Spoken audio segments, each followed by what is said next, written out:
오늘은 행복으로 간증하는 성도라고 하는 지하의 말씀으로 함께 은혜를 나누고자 합니다. 우리 교회의 2022년 표는 행복으로 간증하는 교회인데, 행복으로 간증하는 교회 이전에 우리 한 분 한 분들이 행복으로 간증할 수 있어야지 행복으로 간증할 수 있는 교회가 되리라고 보기 때문에 오늘 말씀을 그렇게 준비했습니다. 예수님의 그 3년 공생애의 메시지의 그 핵심 내용을 한마디로 요약하라고 하면은 The Kingdom of God, 하나님의 나라입니다. 하나님의 나라. 세상의 군주가 다스리는 것도 아니고 어떤 정치 이데올로기가 다스리는 것도 아니고 메시아가 하나님의 정치를, 하나님의 다스림을 신이 이룬다라고 하는 그런 뜻입니다. 그 하나님의 나라는 세상의 나라와 질적으로 차이가 있지요. 하나님의 나라는 영원한 생명이 보장되어 있는 나라입니다. 영원한 생명. 그리고 하나님의 통치는 임기가 없어요. 5년 임기, 4년 중임 이런 거 없습니다. 영원히 하나님께서 공의와 평강과 사랑과 은총으로 다스립니다. 변치 않아요. 변치 않아요. 우리가 이제 대선 투표를 해야 되는데 어떤 분들은 정권이 바뀌는 게 싫고 또 어떤 분들은 정권이 좀 유지되는 것이 싫고 이런 생각이 들잖아요. 세상의 통치는 항상성이 없죠. 이 사람이 권좌에 오르면 이렇게 바뀌어버리고 저 사람이 권좌에 오르면 이렇게 바뀌고, 그래서 해당 정책에 따라서 이해관계가 달라지니까 이 국민들이 통합이 안 되는 그런 문제가 있습니다. 네, 하나님의 다스림은 영원하고 불변하고 그리고 진리 가운데서 하나님께서 통치하셔요. 가장 중요한 것은 하나님의 나라는 소외받는 사람이 없어요. 지극히 작은 자에게 한 것이고 나에게 한 것이다. 너희들이 지극히 작은 소자에게 냉소 한 그릇을 주는 것도 하나님의 나라에서는 상급을 잃지 않는다. 그리고 지극히 작은 자에게 한 것이고 나 예수에게 한 것이다 라고 하면서 어떤 사람도 소외당하거나 배척당하는 일이 없는 나라입니다. 그래서 서로 배려하고 사랑하고 또 존중하는 나라예요. 그런데 하나님의 나라에 더 큰 특성이 있으면은 세상이 모르는 은밀한 법칙이 있는 나라예요. 세상이 모르는 은밀한 법칙. 세상의 법칙은 되게 물질주의적인 법칙을 갖고 있습니다. 많은 소유를 얻고 또 육체적인 건강과 아름다움을 지키면 그것이 곧 행복으로 직결된다라고 생각을 하지만 하나님의 나라는 그게 아니다. 우리의 내면으로부터, 우리의 영혼으로부터, 우리의 심령으로부터 거듭나고 새로워져야지 거기에서 나오는 능력과 행복을 누릴 수 있다라고 지원하는 나라가 바로 하나님의 나라예요. 근데 예수님의 사역 가운데서 한 종교인, 당시의 바리새인이 예수님께 나와서 물었어요. 지금도 유대인들, 이스라엘 사람들은 하나님의 나라의 임재를 간절하게 바랍니다. 이게 어떤 의미가 있냐면은 옛날에 3000년 전에 다윗이 이스라엘을 통치할 때는 그야말로 대제국을 이루어서 주변의 나라들이 복속되고 조공을 바치고 하나님의 어미를 펼치고 또 세상을 보려고 했는데 지금 우리 이게 뭐냐? 2000년 동안 떠돌이 생활을 한다. 또 60년 전에는 600만 명의 동포들이 학살됐고 지금 각처에서 디아스포라 유대인으로 흩어져 살고 있지만 뭔가 모자라다. 과거의 영화로움을 찾기 위해서는 하나님의 나라에 메시아가 임해야 된다라고 해서 지금도 유대인들은 정치적 메시아를 지금도 고대해요. 그러면 예수님은 그들에게 어떤 의미가 있는가? 예수님은 그들은 정치적으로 육체적으로 예수님을 생각하기 때문에 도저히 이해가 안 가는 거예요. 갈릴리 나사렛이라고 하는 우리나라로 치면 저기 동두천이라든지 춘천이라든지 이러한 그 로마 분들이 진군해서 비지천을 이루었던 그런 동네에서 예수님께서 사셨습니다.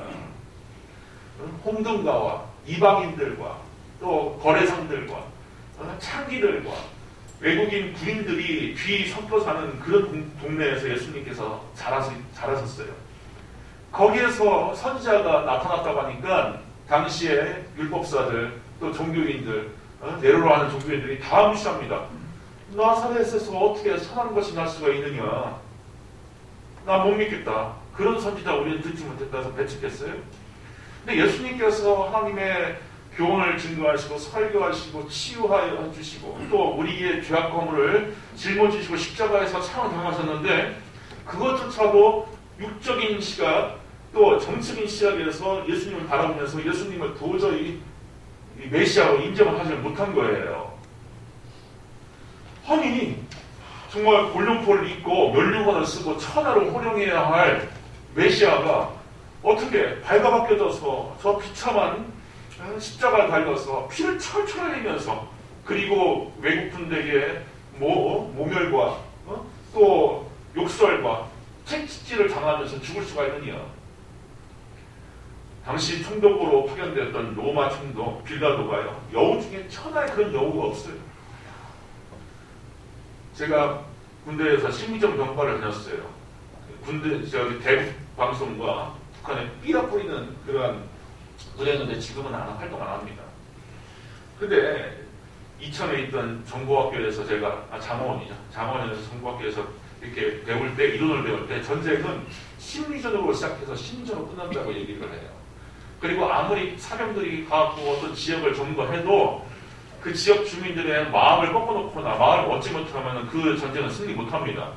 반드시 반란이잖아요. 그래서 심리전으로 완전히 꺾어놔버려야 돼요. 근데 로마 빌라도가 예수님을 달아 죽일 때 죄패에 뭐라고 썼습니까?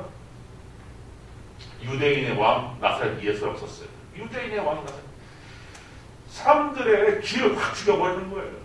너희들 왕이라고 자처하는 사람 나타나면 욕불당한다. 그리고 너희들이 추앙하고 바라고 기다렸던 그 왕 꼴을 봐라. 이 꼴로 로마 제국의 재물이 된다. 한전이랑 무시해버렸어요. 그러니까 지금도 유태인들이 예수님이라고 하면은 인정 안 합니다. 왜냐면 그 추한 기억, 부끄러운 기억, 수치스러운 역사를 그들이 회상하기 때문에 예수님을 인정을 안 해요. 그야말로 힘과 위력과 권력과 정치력과 군사력으로 짓밟는 그러한 메시아를 원하지 남 섬기고 희생하고 사랑하고 포용하고 관용하고 베푸는 그런 메시아를 지금 인정 안 합니다. 그래서 지금도 유대인들은 십자가 표시를 싫어를 해요. 산수할 때 더하기 빼기 나누기 할 때 그 더하기 표시가 십자가 아닙니까? 네. 그것을 우리나라로 모음으로 대신 써요. 그게 더하기예요. 그리고 십자가를 그 사거리를 다 변화시켜 거의 로타리로 만들어 버립니다. 그리고 적십자사를 바꿔갖고 다윗의 별로 만들어갖고 그렇게 운영을 하고 있고요. 그렇게 혐오를 해요. 그런데 그 당시에 바리새인들이 예수님께 나와서 묻습니다. 하나님의 나라가 언제 임합니까? 하나님의 나라가 언제 임합니까? 수천 년 동안 해먹은 질문이자 예수님을 괴롭히는 질문일 수가 있어요. 근데 예수님은 그때 어떻게 대답을 하셨냐면은 하나님의 나라는 여기 있다 저기 있다고도 할 수 없고 하나님의 나라는 너희 가운데 있다라고 대답을 하십니다. 그때 당시 이미 마케도니아의 알렉산드로스하고 또 로마의 가이사르로 인하여서 그 지경이 초토화되어 있고 사람들이 사분 오열되어 있고 도탑에 빠져 있고 그들의 한숨과 비탄 소리가 하늘에 사무치는 그 시대에 예수님께서 말씀하신 그 답변을 한번 살펴봅시오. 하나님의 나라는 여기 있다 저기 있다고 하지 못하고 하나님 나라는 오직 너희 안에 있다라고 얘기를 했어요. 이해가 갑니까? 이해가 안 가는 거예요. 오늘날에 이렇게 코로나19로 인하여서 세계 전체에 근심소리와 눈물 섞인 비탄이 이렇게 정말 차오르고 있는 이 시대에 하나님 나라는 이미 너희 안에 있다라고 하면은 세상에 어떤 사람이 그걸 믿겠습니까? 똑같은 시츄에이션이에요. 똑같은 상황에서 비슷한 예수님이 말씀하신 겁니다. 여기에는 몇 가지 의미가 있어요. 어떤 분들은 어떻게 해석을 하냐면은 예수님의 사역 자체, 예수님의 강생 자체, 예수님의 그 존재 자체를 하나님의 나라로 그렇게 인정하신 것이다. 그래서 너희 안에 지금 있지 않냐? 하나님 나라가 있지 않느냐? 이런 뜻으로 주석하는 분도 있고, 또 어떤 분들은 하나님의 나라는 너희의 모임, 공동체 가운데 있다. 너희의 공동체 가운데 있다. 서로 사랑하고 존중하고 배려하고 양보하면은 그게 곧 하나님의 나라다. 이렇게 공동체적으로 해석하는 경우가 있어요. 근데 오늘 제가 특별히 강조하는 해석은 세 번째 해석인데, 우리의 심령 가운데 임재 있다라고 하는 그런 뜻에서 해석할 수가 있습니다. 우리의 마음 가운데 이미 하나님의 나라가 임재 있다라고 하는 겁니다. 이건 참 대단한 비밀이에요. 세상에서 얻을 수 없는 비밀입니다. 우리 인간은 다른 짐승들과 달리 하나님의 형상으로 지어진 존재이고요. 이거를 아주 확대 해석하면은 다 신의 아들들, 신의 딸들이라는 뜻이에요. 시편에도 그런 말씀이 있어요. 하나님의 말씀을 받은 그들이 곧 하나님의 아들이다. 또 사도 바울도 주의 영으로 인도함을 받는 자들이 곧 하나님의 자녀다. 그렇게 했습니다. 하나님의 자녀라고 하는 것은 신적인 권능과 신적인 그 정체성이 우리에게 주어져 있다는 겁니다. 하지만 우리가 타락하고 미워하고 또 우리가 세상의 물질과 세상의 풍조에 따라 살면은 그게 다 왜곡되는 거예요. 그릇 안에 영롱한 보석이 있지만 그 그릇에 구정물이 씌워져 있으면 그 영롱한 보석이 보이지 않잖아요? 그렇잖아요? 먹물이, 결혼 오물이 그 보석과 함께 담겨져 있으면 그 보석이 안 보여요. 지금 그런 상태입니다. 우리가 그런 상태예요. 그거를 다 깨끗이 정화해서 우리의 하나님의 아들, 딸들로서 하나님의 형상으로서의 우리를 찾는다면은 여기서부터 우리가 어떻게 살고 어떻게 행복을 누려야 될지 그 이치가 자명하게 드러납니다. 하나님의 영은 우리의 영적 생명으로서 우리 안에 이미 계셔요. 바로 여기서부터 우리가 나가 누군지 우리가 깨달아야 됩니다. 내 안에 하나님의 영, 하나님의 신성, 하나님의 나라, 하나님의 형상이 있다라고 하는 것은 우리가 행복을 어디서 살지 그거를 일러주는 진리입니다. 우리 안에 인생의 근광이 있다는 거예요. 우리 안에 인생의 근광이 있습니다. 과학이 뭐라고 해도, 객관적인 상황이 뭐라고 해도, 우리가 처한 환경이 어떻다 하더라도 우리 안에 근광이 있어요. 그리고 우리 성도님을 한 분 한 분 살아가는 그 인생은 우리 성도님의 그 우주입니다. 그러니까 제가 무슨 말씀을 드리는가 하면 세상은 나만의 것이에요. 박혁순 목사가 살고 있는 세상은 박혁순 목사의 그 세상이고, 우리 윤미성 권사님이 사는 그 세상은 윤미성 권사님의 세상입니다. 어떤 분들은 객관적인 세계, 객관적인 우주가 있지 않느냐? 없어요. 없습니다. 잘 들으세요. 그래서 나의 세상은 내가 어떤 마음가짐을 가지고 어떻게 사냐에 따라서 내가 결론납니다. 요즘은 양자 물리학이라든지 다중우주론이라고 하는 그런 이론들이 나타나고, 이런 제가 하는 이야기들이 지지가 됩니다. 각자가 생각하고 각자가 바라보고 각자가 판단하는 세상은 바로 다 여러분들의 세상이에요. 각자의 세상이에요. 객관적이라는 세상 없습니다. 그래서 우리가 어떻게 바라보느냐, 우리가 사는 우리의 인생을 어떻게 바라보냐에 따라서 우리의 삶의 결론이 달라집니다. 그리고 하나님은 내 안에 열정과 창의력과 또 소망을 두고서 나의 삶과 같이 살아갔습니다. 그래서 내가 얼마만큼 창의력을 발휘하느냐, 얼마만큼 열정적인 삶을 사느냐, 어떤 인생을 도모하느냐, 어떤 기발한 모험을 하면서 하나님을 기쁘시게 할 수 있냐에 따라서 하나님도 각자에 대한 각자의 인생에 대한 관심이 지대하셔요. 우리의 삶을 하나님이 같이 살아내시는 겁니다. 박혁승의 삶을 박혁승이 사는데 하나님이 아이고 저 하늘 보좌에서 저 안 됐구나 저거 좀 불쌍하구나 이게 아니라 하나님이 내 안에서 함께 내 삶을 살아내시는 거예요. 그러면 우리가 어떻게 살기를 바라느냐? 하나님 아들답게 하나님 딸답게 사는 거예요. 이 세상에는 물질주의, 유물론, 과학주의, 객관주의가 판을 치지만 하나님의 영적인 비밀은 우리가 마음 갖는 그 태도, 우리가 생각하는 것, 우리가 꿈꾸는 것, 우리가 믿는 것이 곧 우리의 세계다라고 가르쳐 주신 겁니다. 하나님께서 내 안에 두신 꿈의 특징은 이렇습니다. 결과에 따라서 행복한 것이 아니라 과정 가운데서 행복합니다. 우리 성도님들 잘 들으세요. 결과를 두고서 행복을 추구하면요, 그 결과를 얻으면 잠시 잠깐 뭐 며칠, 몇 주, 기껏해야 몇 달 기쁠 수가 있지만 어떠한 과정이든 과정 가운데서 행복할 수 있으면 평생 행복할 수 있습니다. 그리고 그것을 생각하면 가슴이 뛰고 관심이 늘 가 있다라는 그것이 우리 성도님의 사명이고 그것이 곧 삶의 길입니다. 그리고 손에 볼지언정 하고 싶은 게 있으면 그것이 우리 성도님의 삶의 길입니다. 그래서 제가 우리 아이를 키우면서 그렇게 그런 방향으로 가르쳐주고 있어요. 죄가 아니면 해보고 싶은 거 다 해라. 응? 죄 짓는 일, 남을 때리거나 빼앗거나 흉폭에 대하거나 하는 그런 일이 아니면 해보고 싶은 거 다 하라. 저는 그런 주장으로 삽니다.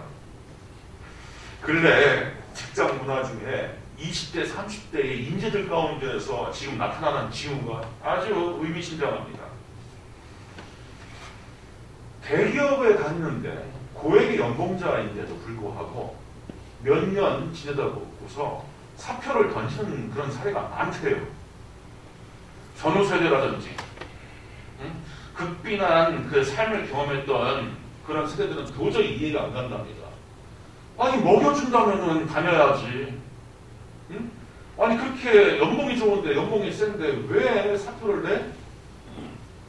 요즘 세대들은 인생의 가치가 배불리는 것, 또 고액 연봉을 받는 것에 있지를 않아요. 심리학자 에이브러함 매슬로우가 욕구 단계 이론을 얘기했죠.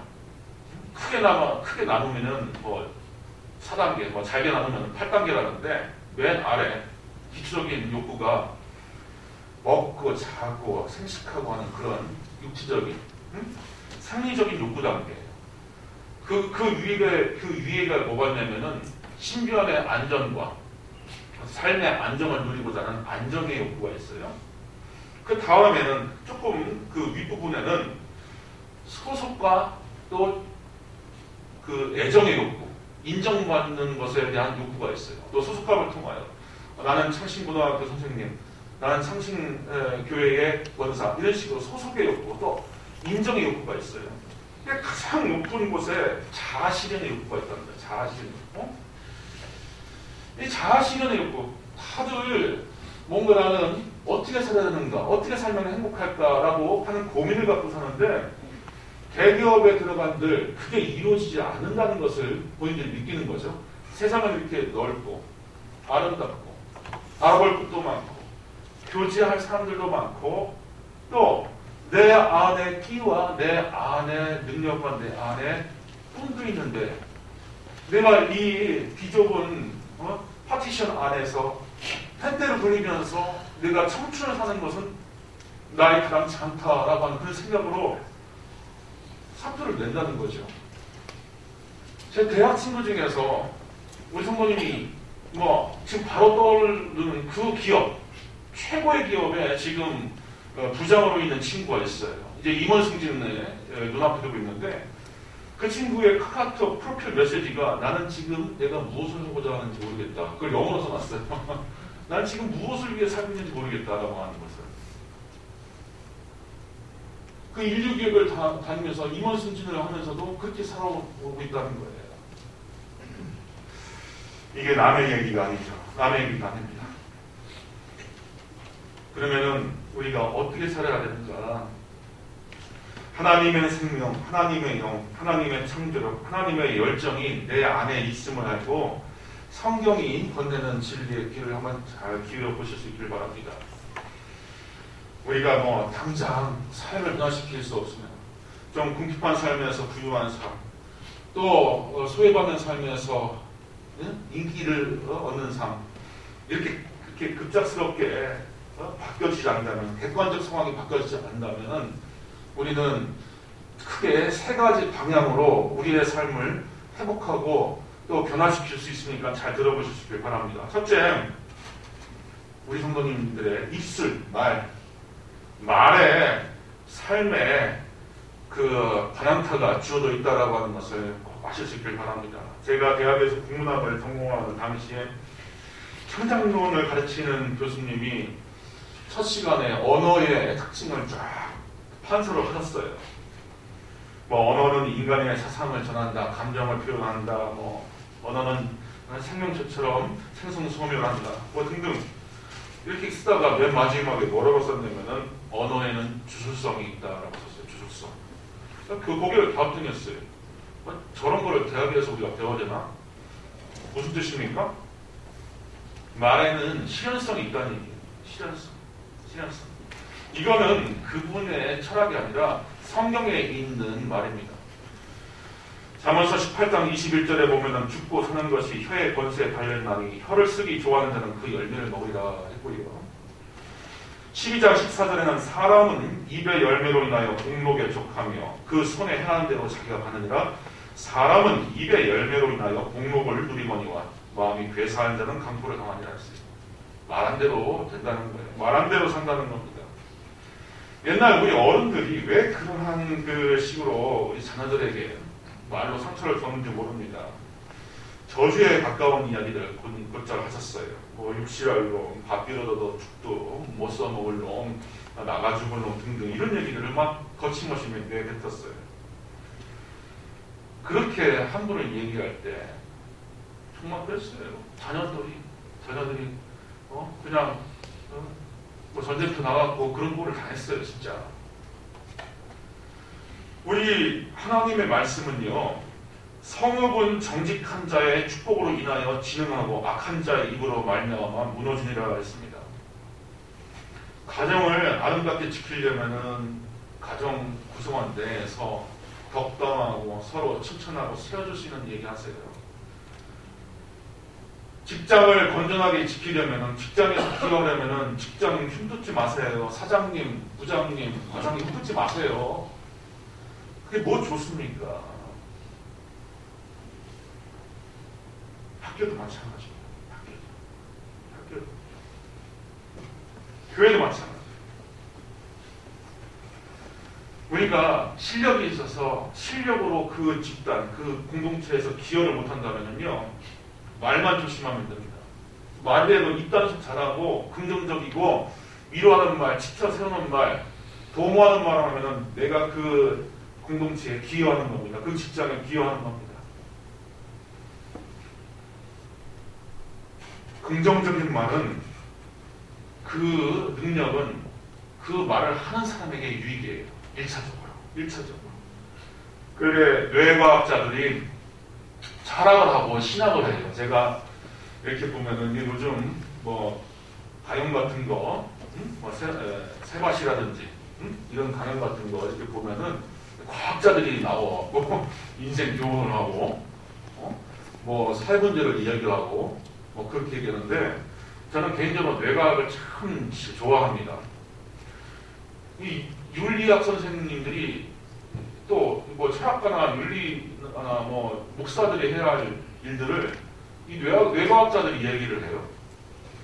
그분들이 전하는 메시지 중에 아주 중요한 게 뭐냐면은, 사람들은 언뜻 뇌가 말을 지배한다라고 생각하지만 실제로 뇌를 지배하는 것은 그 사람의 말이다, 그렇게 얘기를 합니다. 말이 우리의 생각 패턴을 지배한다는 거예요. 그래서 아무리 불경이라고 하더라도 아유 정말 이번에는 사무실 월세도 못 내네. 아 이번에 어떻게 직원들 월급 줘. 이렇게 부정적인 얘기를 하지 말라는 겁니다.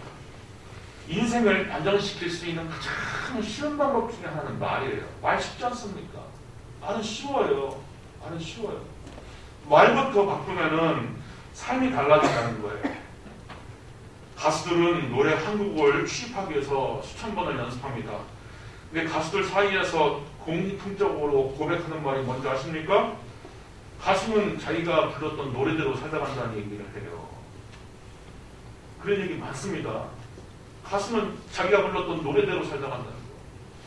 그게 머릿속에, 뇌속에 착색이 되어 있고, 그게 가라앉아 있기 때문에 그대로 사는 겁니다. 우리나라의 최초의 슈퍼스타인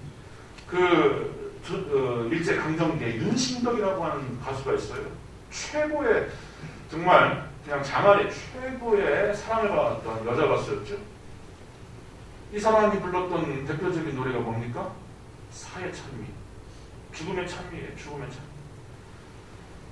일본에 유학 중에 유부남하고 바람이 나갔고 사랑이 이루어지지 못하니까 탄핵탄에 몸을 던져서 자살을 했습니다. 이 사람이 불렀던 노래 어떻습니까? 기가 막혀요. 지금 보면 소름 끼칩니다. 이 노래를 왜 좋다고 부르는지 몰라요. 광막한 광야를 달리는 인생아, 너는 무엇을 사려고 왔느냐? 이래도 한 세상 저래도 한 평생, 돈도 명예도 사랑도 다 싫다. 눈물로 된 이 세상 나 죽으면 그만일까? 소름 끼치죠.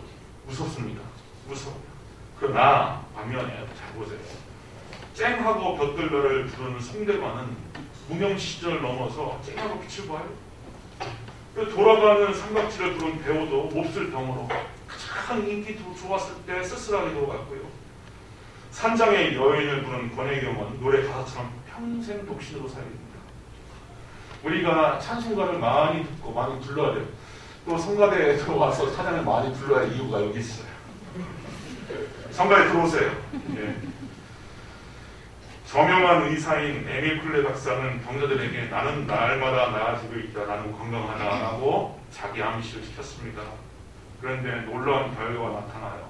비교군과 이렇게 비교를 해봤더니 박사의 말을 따른 그 환자 집단은 다른 환자들보다 40% 이상 빠른 회복세를 보였다는 겁니다. 몸도 말에 따라서 변화되는 겁니다. 그래서 우리 성도님들 지금 코로나19 시대 저도 참 목표하기가 난감하고 그렇습니다. 환경을 보자면 달라질 것 같지 않고 크게 개선되지 않을 것 같으면 우리 성도님 올 한 해부터 말부터 바꾸실 수 있길 바래요. 말부터. 그래서 늘 기도 끝에 아멘 하고서 기도 끝에 내가 감사함으로 하나님께 아뢰고 내가 이미 받은 것처럼 내가 내 마음에 새겨보실 수 있길 바랍니다. 나는 하나님의 무한한 능력을 부장받고 태어났다. 하나님은 내 안에서 꿈꾸고자 하신 것을 성취하기를 원하신다. 하나님께서는 내가 필요한 아이디어와 지혜를 무한히 공급하신다. 하나님은 이 상황을 타개하고 이길 수 있는 능력을 나에게 이미 주셨다. 그렇게 하시기 바래요. 그렇게. 그리고 기도를 할 때도요. 뭐 해주세요. 뭐 해주세요. 난 뭘 원합니다. 난 뭐가 필요합니다. 이런 식으로 기도하는 것도 의미가 있지만 영어로 보면요. want, need. 난 무엇을 원한다 할 때 want. 난 무엇을 필요로 합니다. 할 때 need는요. 어떤 뜻이냐면은 결여되어 있다는 뜻이 되어 있어요. 응? He want tolerance 하면은 그는 관용을 원한다가 아니라요. 그는 관용을 원한다가 아니라 그는 관용이 부족하다 이런 뜻이에요. 관용. 그래서 I need money는요. 나는 돈이 필요합니다. 하나님, God, I need money. 나는 돈이 필요합니다는 무슨 뜻이냐면은 나는 하나님, 나는 돈이 없습니다. 나는 돈이 없는 존재입니다. 이런 뜻이에요. 예수님께서 마가복음에 놀라운 영적 비밀을 가르쳤어요. 제가 아까 말씀드렸죠. 삶의 변화는 우리의 근광은 우리 안에 있다고요. 예수님 뭐라고 말씀하셨냐면은 너희가 구하는 것은 이미 받은 줄로 믿고 구하라 그랬어요. 그럼 이렇게 구하야 됩니다. 하나님, 풍요로움을 허락해 주시고 참 감사합니다. 하나님, 내 자녀가 지금 심이 아픈데 낫게 해주셔서 감사합니다.